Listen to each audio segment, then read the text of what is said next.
Okay, what's up? Q&A. Joining us now is Johnny Holmwood, the director of the Carl of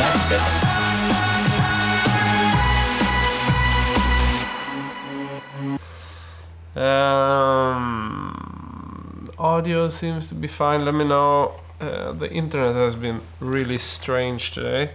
Didn't manage to get the antenna up just yet. I just got the mount to get it up. So to be continued.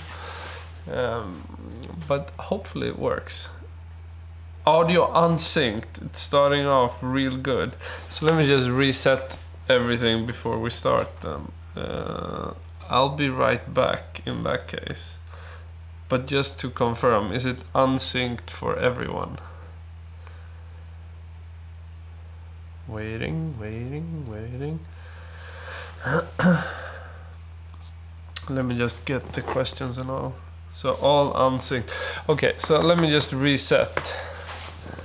Is that thing? Set. Can't even spell.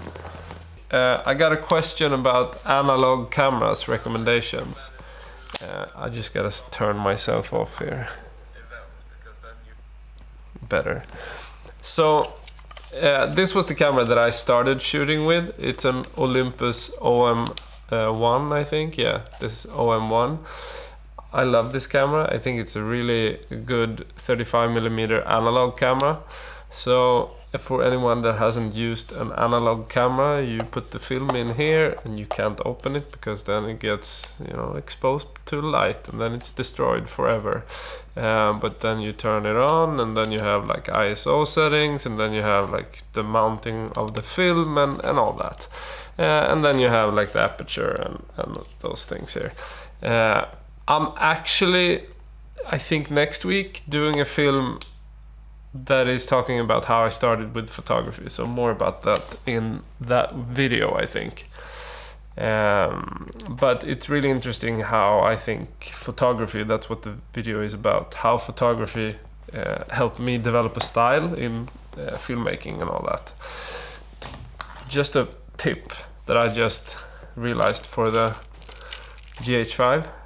This is the best thing I've gotten, I think. This eyepiece here, like super cheap, off of eBay. I don't know what you search for. Eyepiece, eBay, GH5 maybe. Perfect. Now you don't need a loop. Then you have the monitor as you would, you know. Eyepiece. Ah, I can actually use this. It's comfortable. Yep. So let's see. Nikolai Bloom asks, thoughts and hopes for A7S III. My hope for all Sony cameras that are the DSLR or mirrorless type of cameras is that they stop compressing the images and let people record in higher bit rates. Because once you compress it, there is no saving, you know, stuff. So that's my only reason for not wanting to use Sony cameras. I think they're, you know, amazing, but I think that it's too compressed to be grading it. So if you don't grade stuff, or if you don't think that's very important, then, you know, it's not so important. But if you think that grading is important, then it takes a lot of your effort into like setting a look and all that. Then having the more bitrate, or like 10-bit for instance, that the GH5 and the C300 shoots, is worthwhile. So that's my biggest hope for that camera. So Kyler Runnels asks, how do you find funding for projects? What grants and sources do you apply or pitch to? It's a little bit different depending on where you are in the world. So now it started again. Oh. Apple Watch. Get to something and it starts. So anyway, it's a bit different where you are. So in Europe we have a financial system that's like more government based. Sweden just got it government based, but it's always been like this cooperation type of thing. Fan noise. Everybody hates fan noise. But in the US, you know, you don't have that type of funding. So instead you have like private type of funding, and you have all the Sundance Institutes and those sort of places to look for. I think like the best way to actually see it is that when you apply for grants in general, so if you apply for a grant from Sundance, for instance, you have to build relationship to them beforehand. It's really hard otherwise to get funding. And it's the same with any institute that grants you funding. But the hard thing is that for the Swedish institute, they don't want to be biased, so they don't allow you to kind of network with them. So it's kind of a weird situation where you should go to festivals and you should try to network and try to get like to talk to them, ask them what they're looking for, and like pitch your project and do it, you know, before you apply. But the problem is that they don't want to listen in reality. But if you're established, you're still gonna be able to talk to them. So I think it's kind of weird how the industry, you know, if you're established, you will have a much bigger chance of getting in because of the networking aspect of it. So I put a lot of emphasis on that. I think that's the key to any you know, long-term relationship to a funder, is to have the personal relationship. And if you take that away, then anybody can apply, but that's not going to happen, and it rarely does, because a lot of the time it's established filmmakers that get funding. And if you are smaller and you apply for a grant from someplace, just try to apply for a small grant first, or just a workshop type of thing, because a lot of them have these programs that are supporting you and your project to develop it, and you won't get any real money, but you get an opportunity to get them to watch your project and see that you can handle it and that sort of thing. Maybe they can open doors, or they can kind of help you on the way to get to the next stage, and maybe connect you to a producer or something like that. That I think is really important, because if you don't do that, you kind of try for the big grants all the time, and the competition there is insane. So even us that have a track record, we're not getting those fundings usually. So you really have to be, you know, have a project that has the right names attached, the right type of money attached, and all those things to be, you know, kind of eligible for those. Even if you're on paper eligible, it doesn't really mean that, you know, you're gonna have any more chance than anybody else. Yeah, I think that's like the big things. And if I'm gonna suggest something, like some grants maybe, like for European, there's always a Swedish Film Institute or any film institute for your country. Those can be kind of hard to get into, but the best way is start to get your film noticed, and then, you know, get to festivals and start to build relationships to them. Because anybody that's kind of an organizer at those places, they can point you in the right direction and help you kind of apply for the right grants and all that. And another way is to go to the workshops. They have these workshops all over the place. So in the US and Sweden and anywhere, you have like producing workshops. And I think that's a really good place to kind of both network and get feedback on your project, but you foremost get an opportunity to kind of build network also in between other filmmakers. So I went to one with the Pearl of Africa, which was called Isodoc. And that was kind of European producers that go to a place like 3 weeks, but spread out through like 6 months or something. So 2 weeks in Italy and 1 in the Netherlands. You go to those and you pitch your project, you develop it and all that, and that's really good. You can do that for editing or anything like that. We also got into the Film Independent Doc Lab in LA, but because we had the premiere in Toronto, we chose to turn them down. And I don't know, that could have been a big mistake. They're sponsored by Netflix, and like it's a big thing. They have the Film Independent awards, like the Spirit Awards, and they also have the LA Film Festivals. So could have been a different route for the film and all that, and that could have been a really good way for us to get into even more into the US type of filmmaking, but we chose to turn them down. Yeah, and for the US, that's the type of grants that you need to look at. You need to kind of search for anything that has, you know, a low barrier to entry. I think is a better place to start. And you also need to look at, for instance, if you have a LGBTQ related topic, you should probably check out those funders and look at your project, see what kind of organizations would support this, and maybe you can get a development grant from them. But usually you need to go for development grants first. Okay, so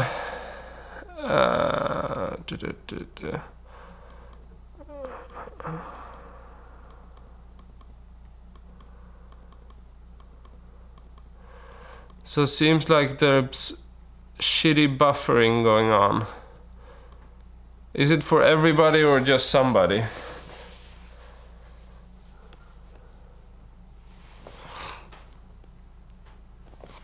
So next one. I'm recording this, so this is gonna come up either way. So either way, this is uploaded tomorrow. Whatever this stream, how much it even screws up. Buffering here too. It could maybe be buffering because we set it to like 60-second delay or something, but I'm not sure.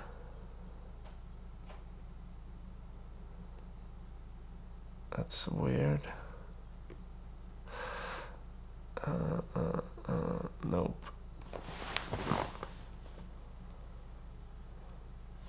I'm just gonna go on because I'll record this and then I'll upload it and then I'll try to figure out what's going on here.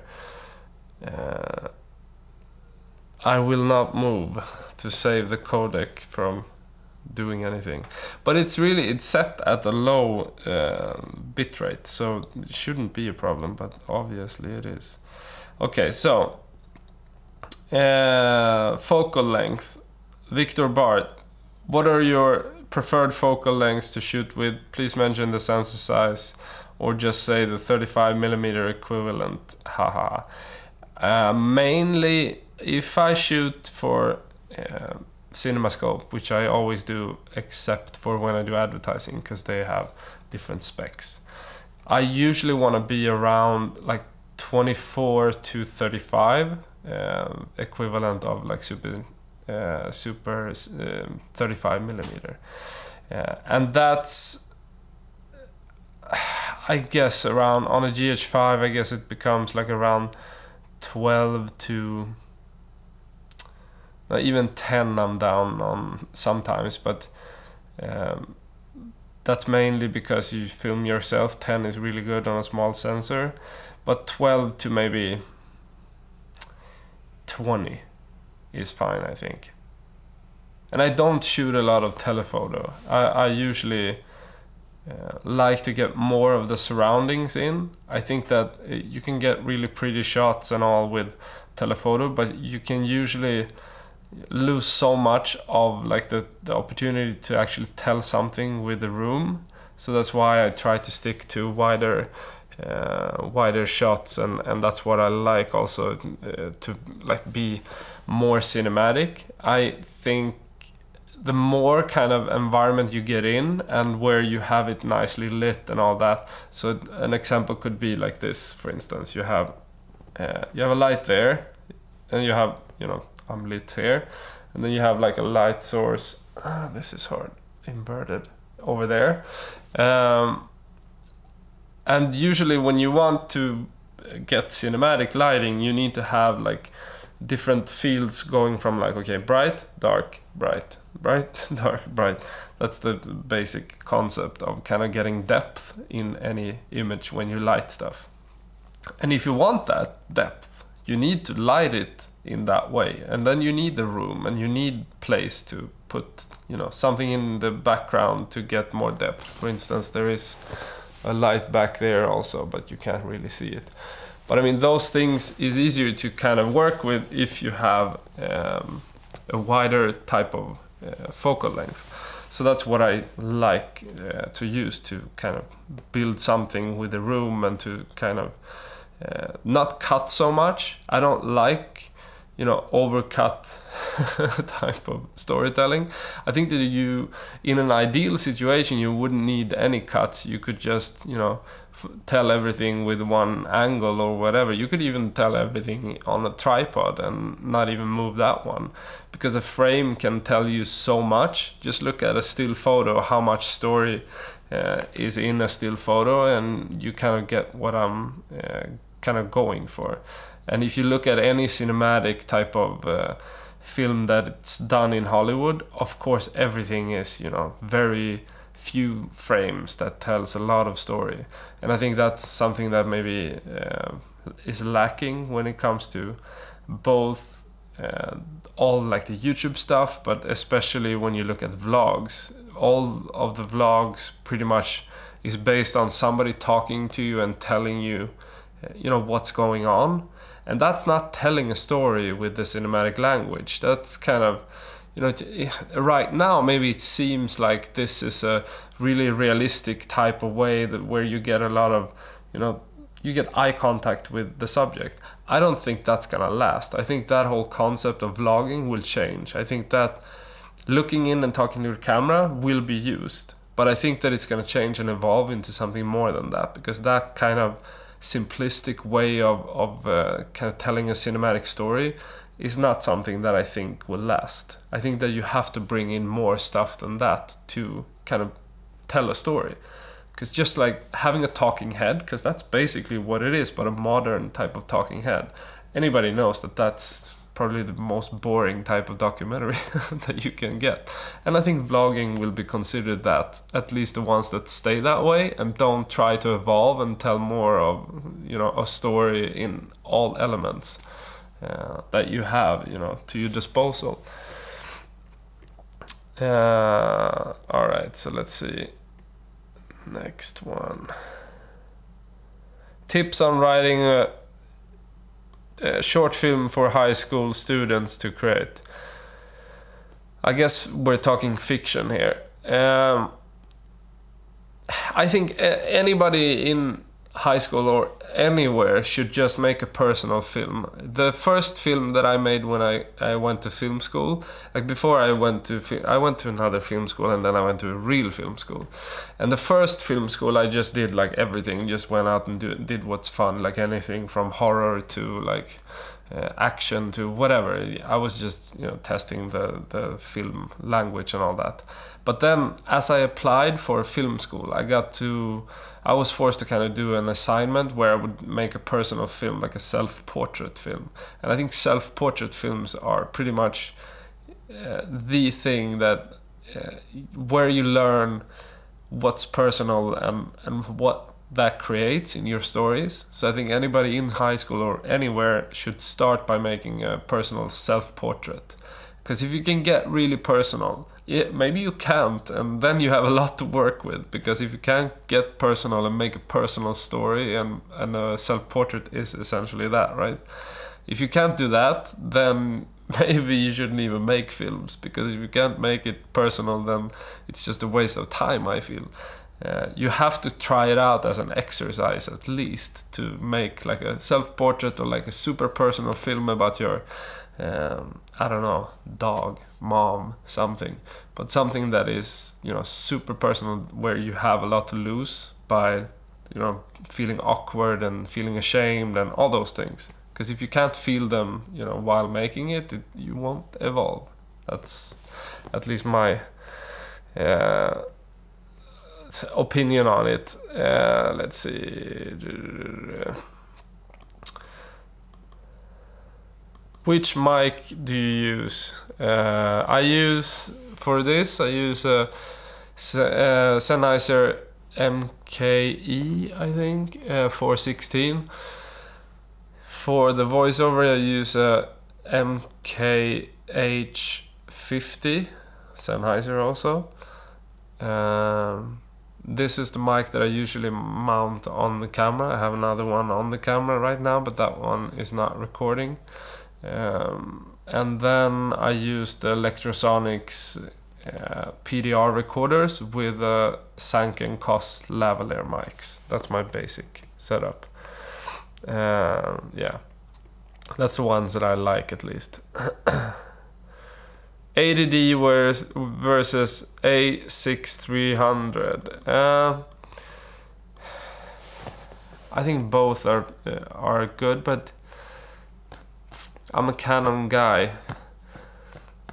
I just think that even when they're compressed like an 80D, I mean the 80D is probably as good as the 5D that I usually used. Like I used the Mark II and Mark III, even without the Magic Lantern firmware. I think that the 80D is probably similar because it's newer.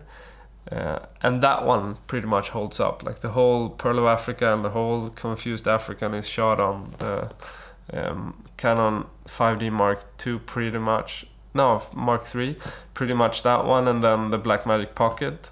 So should be enough. Yeah, and also because a lot of people talk about like HD and all that. I think that, you know, the lower resolution, I like to shoot in 1080p. That's because I think it becomes too sharp. So when I projected the Pearl of Africa in Toronto on this fancy, you know, state-of-the-art cinema, it looks so good and like perfectly sharp and all those things. So in that sense, like that holds up hands down for the cinema. There's like nobody can tell you that that camera won't hold up on the big screen, because that's just bullshit. And you know, it comes down to how you grade it. It comes down to how you add noise and all those things to cover up for the lack of that camera. But other than that, like it's a good enough camera for that. Yeah.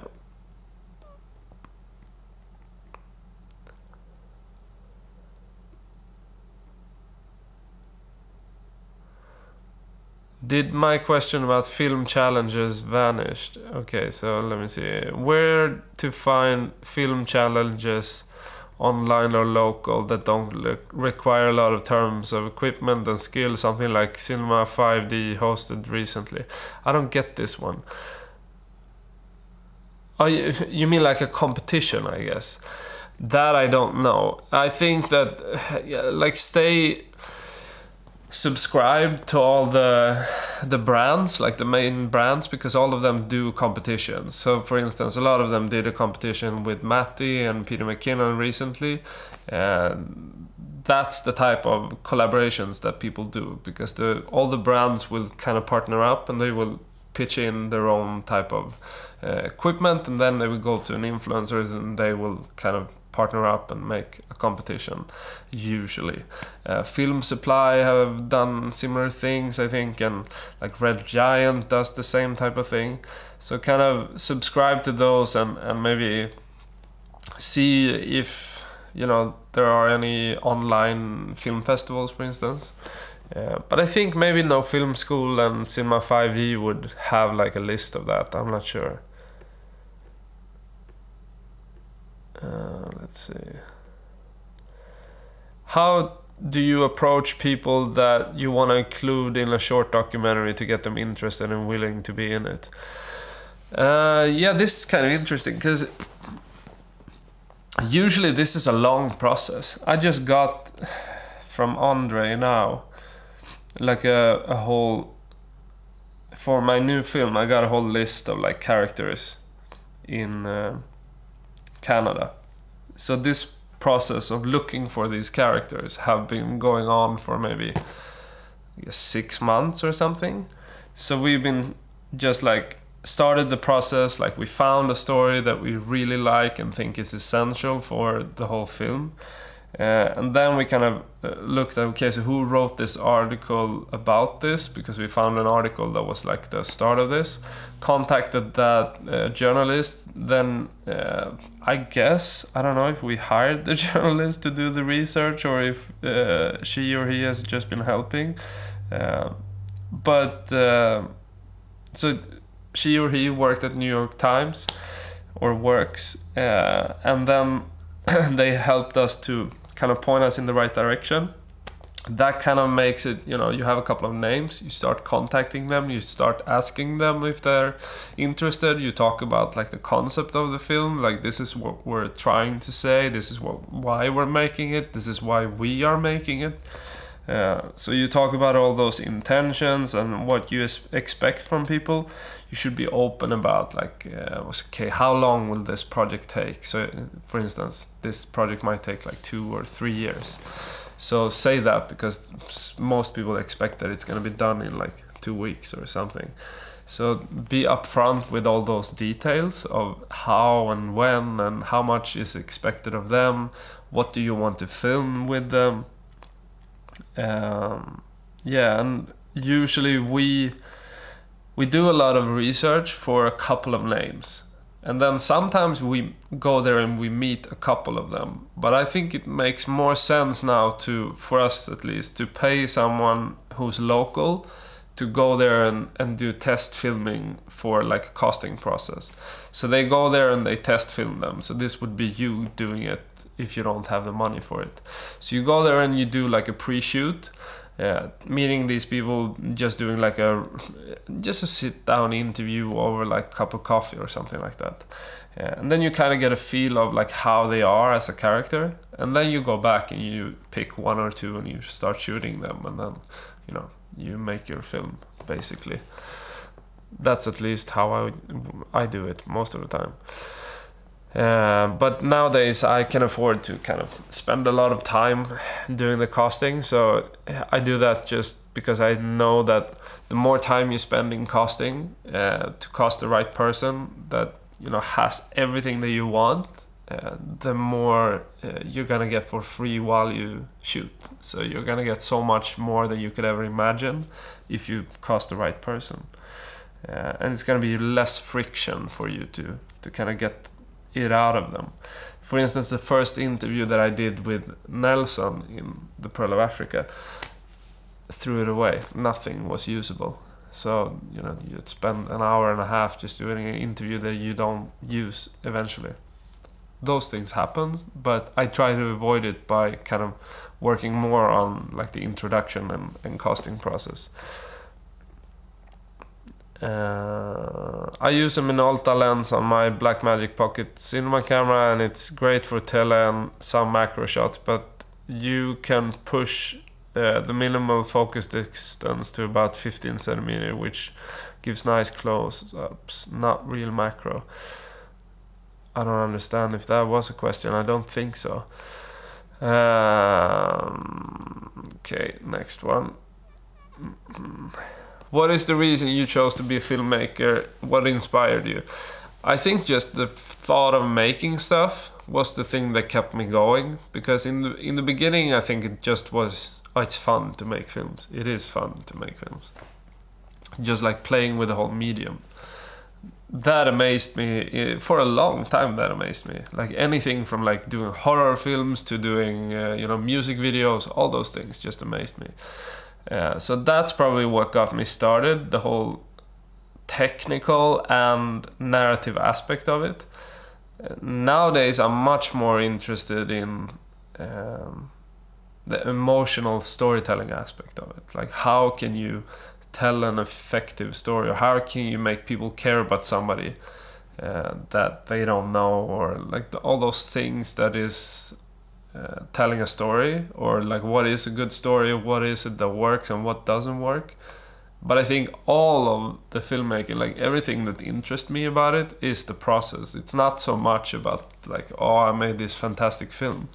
I try to make, you know, films that are the best I can make at that point, but a couple of years later I'm gonna know that I have better films in me. So it's kind of weird when you have, like, now we have a series that we just made. I'm just sound mixing it now. So that series was shot 5 years ago. It's gonna come out now. Everybody looks at it. Maybe you don't see it because, you know, it's post-process and all that, but I mean, 5 years ago, who of you is at the same level in your career or, you know, competency now that you were 5 years ago? So everything that's shot 5 years ago looks like shit, in my opinion. but still the story is really good. And I mean, the whole project is really good. So in that sense, the quality doesn't really matter. So that is part of how I see it, like the process of making stuff and finishing stuff and telling the story, like getting people to care about this character. That's what interests me the most, and why I, you know, chose to be a filmmaker. And it still is the same thing that drives me, but in the beginning it was maybe more about like the cinematic language, in terms of like how do you create a horror situation or a dramatic scene, or those types of things, or how do you edit a music video. And then that slowly progresses into something else, which now is documentary, but could just as well turn into fiction later, or yeah, whatever.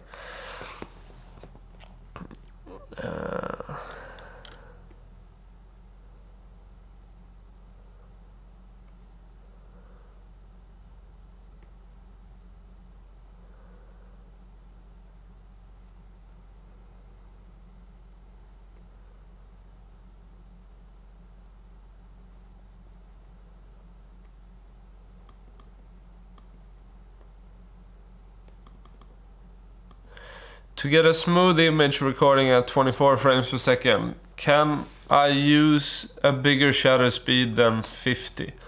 I mean, you can, but you have to add motion blur in post, for instance.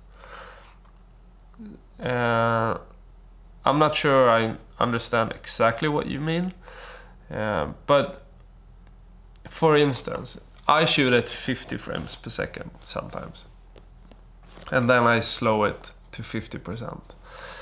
So that it becomes 25, which is what I usually shoot at. And then in DaVinci Resolve you have motion blur, so you can add that. So maybe you add like 20% motion blur.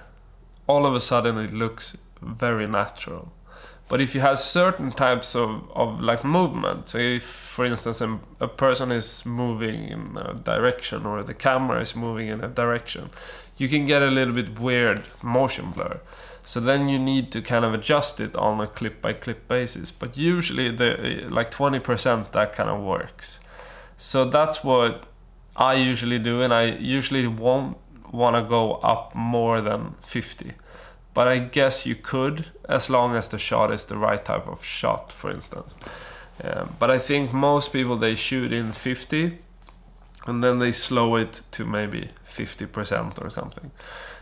Because that's something that will still look natural if you play it with audio and everything. And most cameras won't record audio at the same time if you go up in frame rate. So yeah. Or you won't get it synced, at least if you do dual audio. Yeah, I guess that's kind of an answer, but I'm not sure how much you can go up above 50.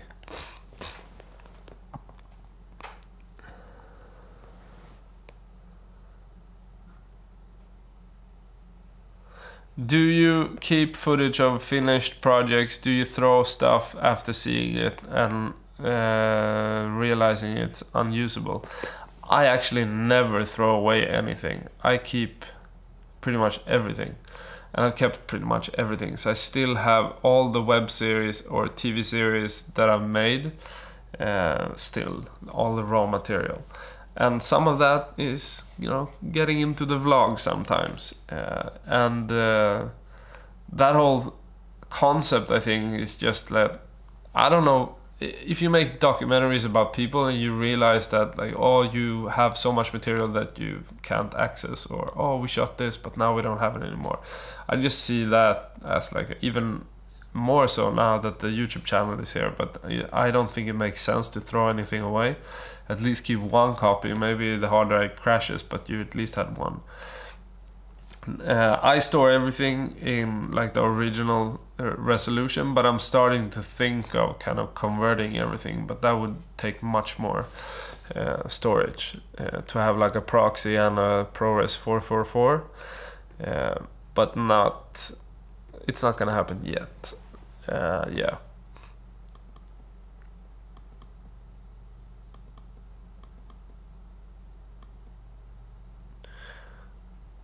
The lamp on the left side of the frame. Does it look like you're broadcasting an image where clipped highlights have zebras? I don't think so. I think that is just the way that looks. Yeah, because it is dots. That one we're talking about. Because this one has lines and then it's dots. Yeah, I think. Maybe. What's your tips for social work channel? I think, I'm guessing this is like, it could either be activism or it could be NGO work, I'm guessing. I think a big thing that kind of comes with being an activist or a social work type of person is that you feel so passionate about what you do that you kind of make it into like the stuff you tell stories about or how you approach it. It becomes so much propaganda that people kind of shy away from it or think it's cheesy or that sort of thing. And I think that's the biggest obstacle to kind of overcome, to tell stories that are truly, you know, they have like not in this way of making or telling a story about something that is kind of perfect. You need to have friction, you need to have like ups and downs, you need to have something that is you need a conflict, of course, but that conflict is often kind of washed out in a lot of social work type of films that is being made, or it's very much so like only preaching to the choir. And I think most people would agree that that's not really what most people want to do. They want to reach broader than, you know, their choir. So in a way, I think tell stories that are you know, broader than that don't just have that agenda of kind of preaching to the choir. Try to tell stories that are more complex, that make people think and kind of act because they have deeper emotions to things. Don't just make like a film. Now it's playing again. Don't just make like a film about how the victim, for instance, of a rape thing is feeling or something like that. Make it more complex than that, and make it more so that people ask questions and think for themselves, because that's essentially what will make people care more. So I think if you do that, and if you create a channel about human beings, for instance, whatever that is, if you have access to people that have gone through, for instance, hardships and that sort of thing, telling those stories is one thing you can do, but telling a story about how you work or how you're doing all that work is also a way you can do it. But I think you always have to kind of upload stuff. I think if you look at, for instance, what Amnesty does on YouTube, I think it's really, really boring. And it's so much, you know, activist driven that people lose interest, and I don't think a lot of people watches it. Even though they have a lot of subscribers, I don't think much of the subscriber base is watching what they do. So if you do that type of activism, you should probably keep it separate from your YouTube channel. If you, for instance, do that kind of campaigning that they do or something like that, do that separate. Put that on, for instance, Facebook as dark posts or something, so that you don't just overflood your channel with that type of propaganda. Focus instead on like real stories, real people. I think that's a much more interesting way of working about things. Like, see it as like anything you would consume. Who would want to watch it? Because everybody don't want to, you know, have their life filled with only content that tells people how good your brand is, because that's what, for instance, most of them do. If they don't do the campaigning type of thing that, for instance, Amnesty does, they do the opposite, which is just tell people how great they are, like how great their work is. It must be more than that. It must be more real than that. It must have a much more of like a dramaturgy in terms of how your life is a struggle, even if it's just about you working with your NGO or wherever it is. You need to kind of build a kind of narrative structure around that has like ups and downs.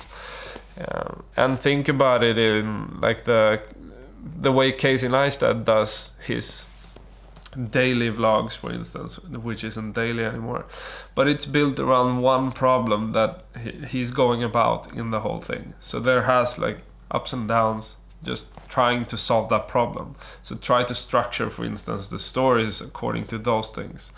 Like find a problem that you're trying to solve, or find something to kind of hang the story around that is like an issue, or yeah, something like that.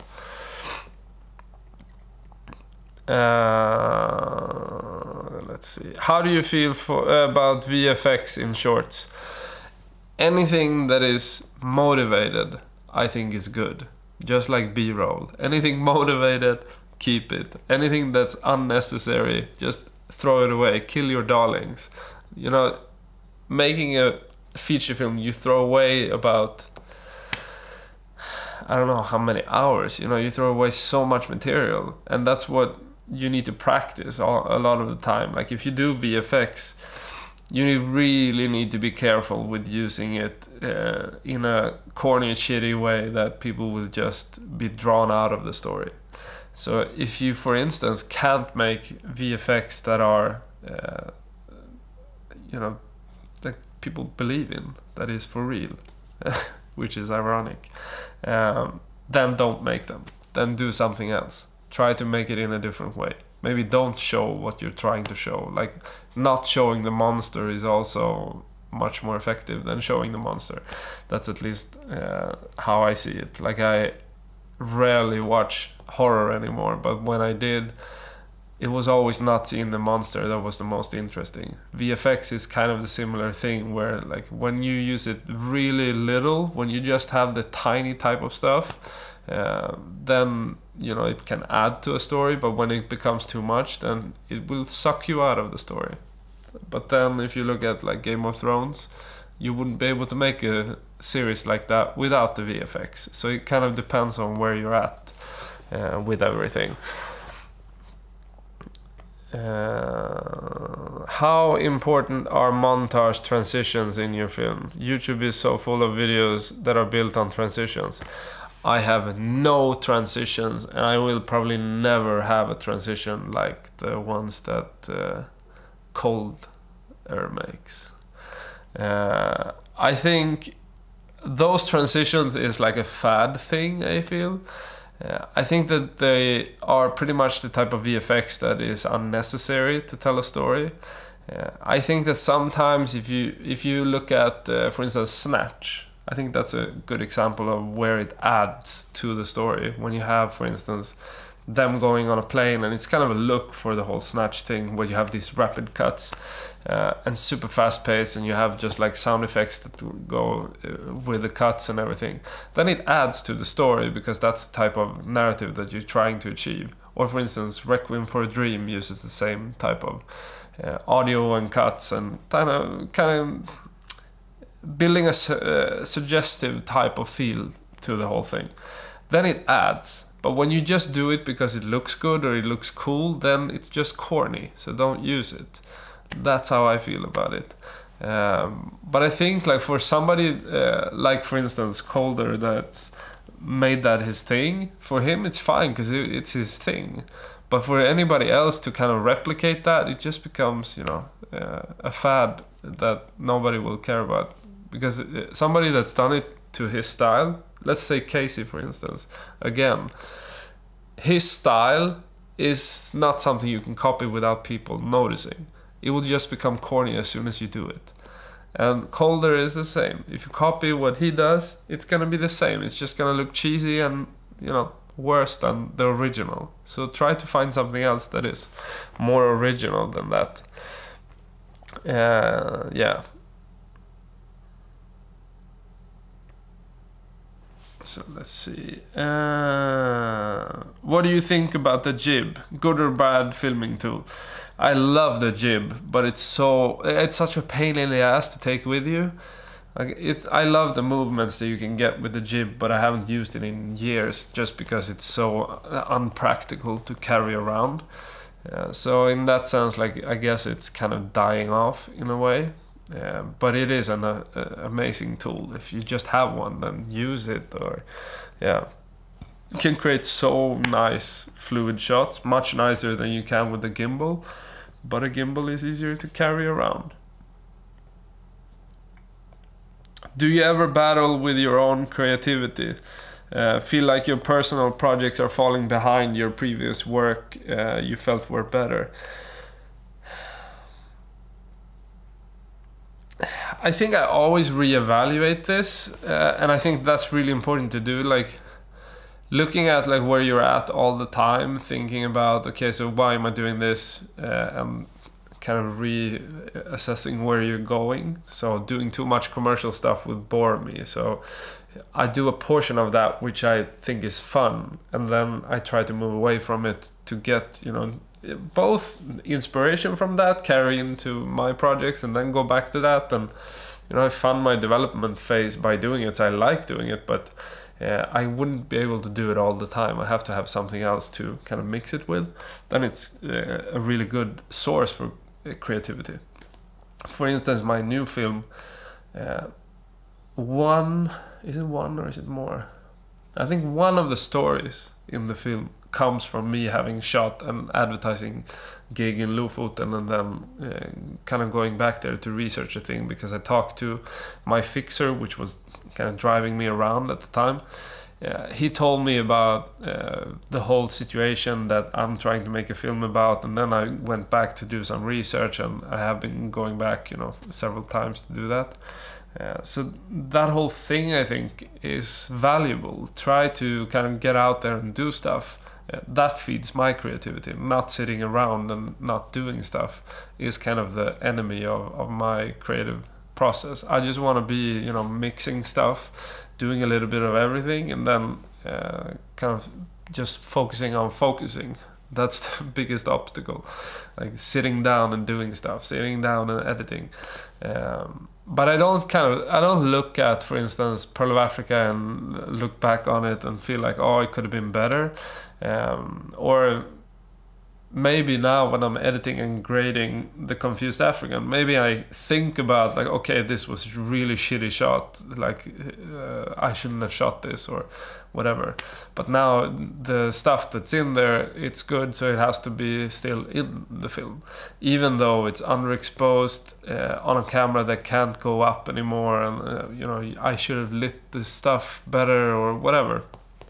But I don't sit around and think about it so much. It's just that I noticed it and then I don't do it again, that kind of thing.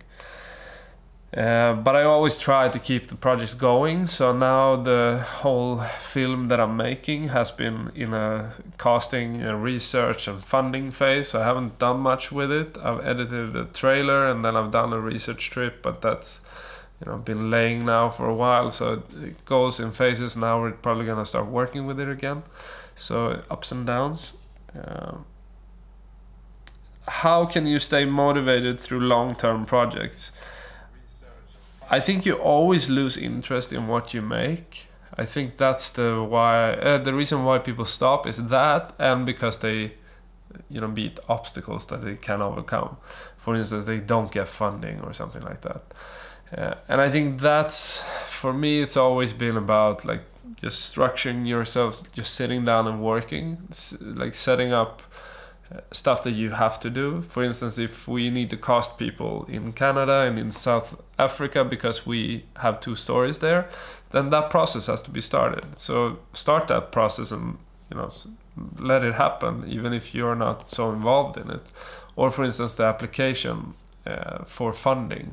You need to start the process and make sure that it happens, and then, you know, wait or kind of lose interest in a project when those things are going on that you can't control either way. I usually just jump from project to project, and yeah, it's a natural thing for me. And that's probably how I stay motivated as well, like trying to just see it from kind of a perspective of So now we have this that we have to do. We have to cast this person, or we have to fund this. And then we just focus on that. Focus on the smaller things. Don't focus on, I have to finish this film, because that's not... No, I never look at that. I don't even set a date, like 2 years from now it's going to be finished. I don't even think about that. I just set like, okay, this is the process that we're going to take to get there. And then I look maybe year by year instead of what we can accomplish, kind of thing. But break it down into smaller pieces. How do you get your film shown at festivals? Toby Dobson asks. Best way is probably to network with film programmers, so that you have a bigger chance of them watching it. I think that's the biggest thing I've learned from going to festivals, is that it can get filtered out before it even comes to the programmers. But if you at least know them, they're gonna give it a chance. But otherwise, there's assistants and there's interns that are watching films and kind of filtering it before.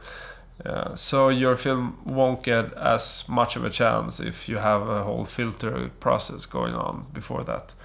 But in general, it's just about sending it and getting it in there. But it's also easier if you have, for instance, a distributor or an agent, sales agent, to get it into festivals. So get a sales agent while you're in maybe rough cut stage, and then try to get it into festivals. Now this might not work for shorts, but for features, that's also a way to do it. Is there a way to travel around the world with filmmaking as an excuse? Maybe get in touch with some NGOs or something to offer them advertisements. I mean, it's possible, but it's also possible to not make any money from it, because a lot of the NGOs don't have much money. So I think you need to find the right one if you want to do that. Another way to do this probably through like tourist boards or tourism institutions of some sort. They can also fund your expenses and trip and all that. I guess all those things, but then also becoming an ambassador for a brand can also be a thing, but then you usually need to become an influencer first, so it's kind of a step-by-step process. But we get sponsorships for certain products and all that, and especially if we do trips, especially outdoor stuff. But it's kind of hard to get that for travel and all those things. So you can get a brand, for instance, to pay for your expenses, so for your airfare and all those things, in order for them to get a few shots or a video or something like that. That's possible, but you might not be able to make a living doing it. That's the big thing, that once you get in that way, you're always going to be the cheap person that they don't pay, and you're never going to be able to compete with the ones that get paid. So I wouldn't recommend that route.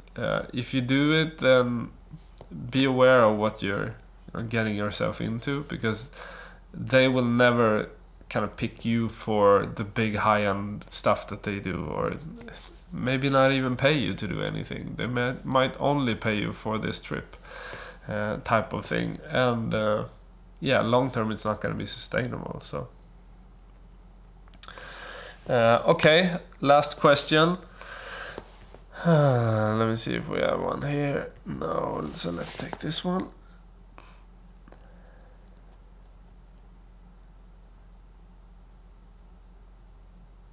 How do you find characters, people, research and storytelling for documentaries? I love your work, and do you recommend the GH5S?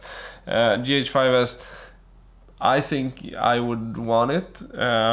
I haven't tried it yet, but it seems to be like the perfect camera that I would use. I usually like the smaller cameras, so I would probably give up my C300 Mark II for that one, if it wasn't that I needed the C300 for commercial stuff. So maybe I will change it anyways, because things are happening in the sponsorship world, to be continued.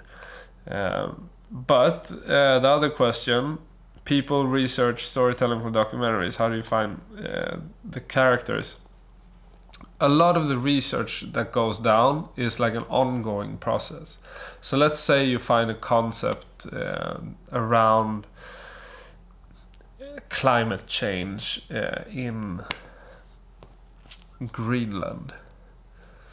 Then what you start to do is start to analyze that whole thing, try to find like articles around it, see what journalist has written about it, maybe contact those journalists that wrote the articles that you thought were good or that maybe had a character that was interesting. Try to talk to people that know about the whole issue that you're trying to make it about. So if it's about climate change or whatever it is, then you approach organizations that are doing that sort of work. Or if it's about elderly people that are suffering from abuse from their homes or something, then it is some organization that does that. You kind of need to figure out your whole idea to figure out who's the right kind of partners to ask for stuff. And once you find that way, it kind of opens up, and it's an ongoing process that you find maybe an article on Facebook that somebody shares. That's how we found one of our characters. Another one is through a New York Times article. Another one is meeting with a friend who told me about a character, and then we went there and we found another one. And the other one is me doing an advertising gig in a different place. It can be very random, but you always, once you start the process, have written down your idea, you need to stay open to all these influences. You need to pick up on them, because sometimes it's just a link that's posted somewhere and it just flies by, but you need to kind of have your scope set on those things and kind of pick them up as they happen. That's usually how I go about it. Okay, thank you for watching. Stream might have been really crappy this time, so let me sort the antenna out until next week. But for now, bye bye.